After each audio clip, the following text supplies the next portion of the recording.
Thankful for the opportunity to be with you here on this Wednesday. And today I'd like to think of the Christmas story again. And I'd like to follow up on what I said about Mary yesterday. It's wonderful to see how Elizabeth was used to encourage Mary.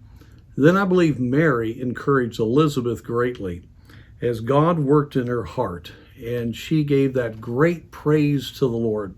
How deeply it blessed her to hear that God was working.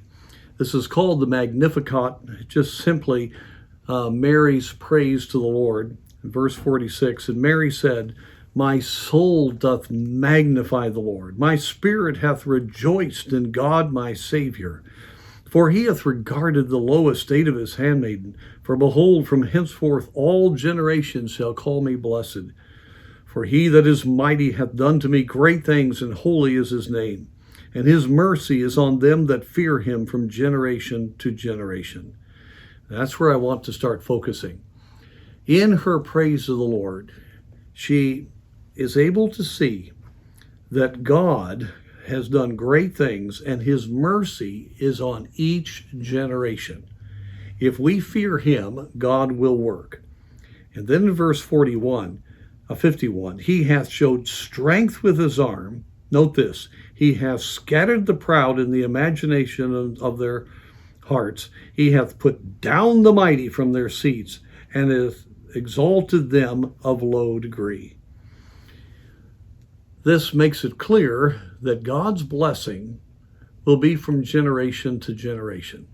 And she's rejoicing in the fact that he has shown his strong arm even with the proud and all of the rulers and all of the things that, of course, the people at that time were going through as they were a subjugated people. And she is rejoicing in the fact that God scatters the proud. He puts down the mighty, and he exalts them of low degree. Her heart was filled with faith that God was in control. My friends, when we see things spiritually, everything changes.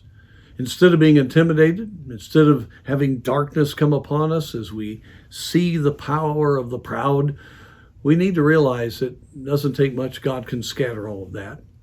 He is in full control, and he is showing mercy from generation to generation. He'll pull down the mighty from their places of honor, and he'll take care of all of that. And those who have faith in the Lord, he will exalt and he will bless.